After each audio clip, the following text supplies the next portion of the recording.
Welcome back. आप देख रहे हैं बन अपना फाइनेंस मिनिस्टर। और चलिए अब थोड़ी सी साइबर सिक्योरिटी की बात हम कर लें, क्योंकि आप पैसे बचा रहे हैं, निवेश भी कर रहे हैं, लेकिन अगर वो आपके सारे पैसे स्कैमस्टर्स या जो फ्रॉड करते हैं या हैकर्स ले जाए तब तो कोई बात ठीक नहीं। तो आज हम बात करने वाले हैं डिजिटल अरेस्ट के बारे में। अब ये कौन सा नया तरीका है लोगों को डराने का और उनके पैसे ऐंठ लेने का, समझते हैं। हमारे साथ Ritesh Bhatia, founder cyber crime investigation और साइबर सिक्योरिटी एक्सपर्ट, जुड़ गए हैं। रितेश, स्वागत है आपका इस शो पे। और डिजिटल अरेस्ट, अब ये क्या नया शगुफा है जो साइबर सिक्योरिटी वर्ल्ड में हम बढ़ता हुआ देख रहे हैं, बताइएगा जरा। कुछ नई चीज नहीं है ये, उल्टा इसका तो मतलब हम बोलेंगे तो फर्स्ट एनिवर्सरी मनाने का टाइम आ गया है, क्योंकि ये 1 साल पहले से ही चालू हो गया था। शायद आपको भी ऐसे बहुत कॉल्स आए होंगे कि हम फेडेक्स से बात कर रहे हैं, और अभी हाल ही में ऐसा हो रहा है कि आपको कॉल्स आ रहे होंगे कि हम मुंबई कोर्ट से बात कर रहे हैं, दिल्ली कोर्ट से बात कर रहे हैं, या कोई दूसरा कोर्ट का नाम ले लेंगे और आपके यहाँ पे एक पर्टिकुलर केस रजिस्टर्ड है वगैरह। फिर दूसरा चीज, अनदर वे वुड बी, जहां से आपको फोन आ रहा होगा ट्राई से, telecom regulatory authority of India से, कि आपने एक जो सिम लिया है उस सिम से काफी सारे फ्रॉड्स हो रहे हैं। और या तो फिर आपको एक कॉल आएगा, मतलब जैसे आरबीआई से हो सकता है, या तो सीधा वो लोग बोलेंगे हम क्राइम ब्रांच से बात करें, ईडी से बात करें, ईओडब्ल्यू से बात कर रहे हैं कि आपके जो फंड्स है वगैरह, आपका जो बैंक अकाउंट है उसके अंदर कुछ एंट्रीज ऐसी है जो एक फ्रॉडस्टर ने की गई है, और इसके लिए आपको अभी हमें अरेस्ट करना पड़ेगा। तो ऐसे ये रोज नवे नवे पैतरों के साथ आते हैं, रोज नवे इनके कुछ ना कुछ, इनका भी जो दिमाग है कुछ ज्यादा ही तेज चलता है। तो लेकिन एक चीज है कविता, ये जो भी दिमाग लगाते हैं उसमें कोई ना कोई तो फंसता ही फंसता है। अगर अभी जैसे उनको लग रहा है कि हाँ ये पार्सल स्कैम जो हम जिसको कर रहे थे, मतलब आपने और मैंने भी इस पे बहुत सारे शोज किए आपके चैनल पे, तो अभी उनको मालूम है कि हाँ अभी ये ड्रग्स के नाम पे कुछ नहीं हो सकता, तो चलो अभी कुछ दूसरा करते हैं। दूसरा किया उन्होंने, तो हम लोग ने अवेयरनेस किया, अब वो लोग तीसरे पे आ गए, फिर चौथे पे आ गए। तो अगर आप देखोगे तो ये रोज वही वही वही चीज करते बैठ रहे हैं, but it is like repackaging, एक उसको एक नवा पैकेजिंग करके वो कर रहे हैं। तो लेटेस्ट में ऐसा ही है डिजिटल अरेस्ट में, कि आपको कॉल आता है कि हम ये पर्टिकुलर कोड से बात कर रहे हैं, या आपका जो मोबाइल नंबर है वो इस चीज के लिए यूज किया जा रहा है।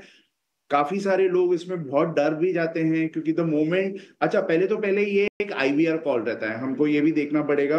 कभी कभी ये लोग डायरेक्ट भी कॉल करते हैं, लेकिन ज्यादा करके अभी ऐसा हो रहा है ये लोग ऑटोमेटेड कर रहे हैं, जहां पे बोलते हैं to speak to our person press 9। तो आप जैसे 9 नंबर दबाओगे, तो वहां पे आप जिससे बात करोगे वो आपसे कहेगा, वो पहले तो बहुत ही सख्ती में आपसे बात करेगा, क्योंकि वो एक पुलिस वाला है। तो इम्प्रेशन तो ऐसा ही दिया गया है कि अगर आप गलत हो तो पुलिस वाला हमेशा सख्ती से बात करेगा।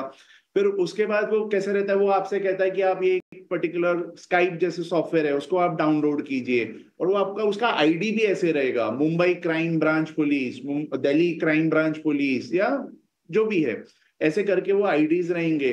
अब जब आप इन पे फोन पे बात करोगे तो आपको पूरा उस वीडियो में, वो वीडियो कॉल रहेगा, सामने वो भी आएगा, और आपको वो दिखेगा भी कि उसने वर्दी पहनी हुई है, और पूरा आपको सेटअप दिखेगा कि जहां पे एक और कोई हवलदार है वो एक चोर को लेके जा रहा है, दूसरा एक इंस्पेक्टर वॉक कर रहा है वगैरह। ये पूरा का पूरा सेटअप, एकदम स्टूडियो सेटअप ये लोग ने वो करके रखा हुआ है।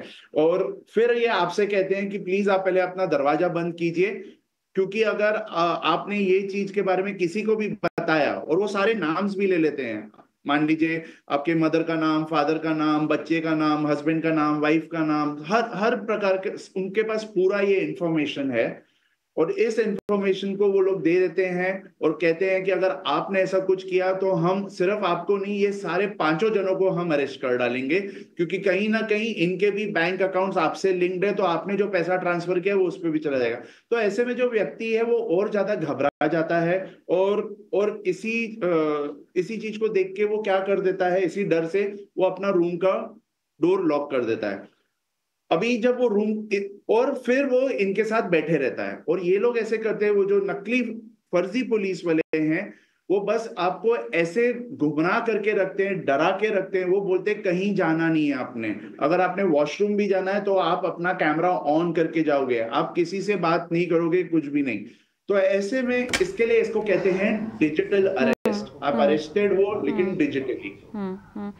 चलिए, काफ़ी सारी बातें आपने बता दी, और जैसे कि हमने इस तरह की ठगी होते हुए पहले भी देखा है, इसमें कुछ नया नहीं है, बट इसकी तादाद लगातार बढ़ती जा रही है और ये एक कंसर्न है। और इसीलिए बहुत ज़रूरी है कि जो निवेशक हैं या जो हमारे दर्शक हैं वो थोड़े से और सतर्क हो जाएं, सजग हो जाएं और इस तरह के फ्रॉड्स को पहले ही पकड़ लें। क्योंकि रितेश, कई बार हमने बात भी की है, ऐसा नहीं है कि ये एकदम ही प्रोफेशनल है और उनको पकड़ा नहीं जा सकता। अगर आप थोड़े से भी अवेयर रहें तो मेरे ख्याल से आप पहले ही समझ जाएंगे कि ये एक धोखाधड़ी वाली कॉल है या जो भी वीडियो है, जिस भी तरीके से फंसाने की कोशिश कर रहे हैं वो गलत है। थोड़ा सा सजग होने की ज़रूरत है। लेकिन डिजिटल अरेस्ट को लेकर अब तक कितनी कामयाबी इसके रोकथाम में आई है? क्योंकि हम देख रहे हैं कि भले ही स्टेट्स के लेवल पर ही क्यों ना हम बात करें साइबर सिक्योरिटी की, काफ़ी मुस्तैदी से जो है इन्होंने भी अपने पैर को पसारा है और फ्रॉडस्टर्स और स्कैमस्टर्स को पकड़ने की कोशिश में पूरी तरह कामयाब तो नहीं कहूँगी मैं, लेकिन काफ़ी हद तक एक्टिव ज़रूर हो चुके हैं, बिकॉज ये केसेस जो हैं, ये घटनाएं लगातार बढ़ रही हैं। तो कहाँ तक हम पहुँचे हैं जहाँ तक प्रोटेक्शन की बात है साइबर सिक्योरिटी की, सरकार की तरफ से, राज्य सरकारों की तरफ से? मुझे नहीं लगता है कि सरकारों की तरफ से इतना कुछ ज्यादा हुआ है, क्योंकि अगर वो लोगों ने कुछ किया है तो सिर्फ और सिर्फ एडवाइजरीज इशू की है, उसके अलावा कुछ भी नहीं है। और एडवाइजरीज कौन पढ़ता है? आपने अगर देना है तो मतलब जैसे ये पर्टिकुलर शो कर रहे हो, मेरे हिसाब से ये बहुत जरूरी है, हर चैनल करे, हर मीडियम करे। पेपर्स में काफी कवर्ड होता है, रेडियो पे इसकी बात की जाए, हर जगह बात की जाए।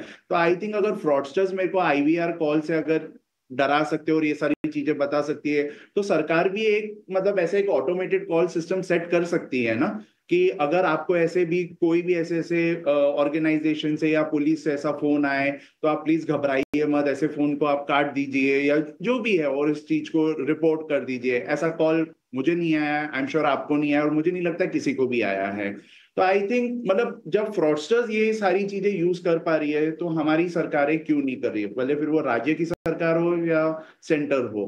तो इन्होंने ये इसके बारे में बात करना बहुत जरूरी है, क्योंकि हैरानी की बात ये है कि पहले जो हम देखते थे जो फ्रॉड जो अमाउंट्स जाते थे विक्टिम्स के, वो कितने होते थे? 20,000, 50,000, 70-80,000।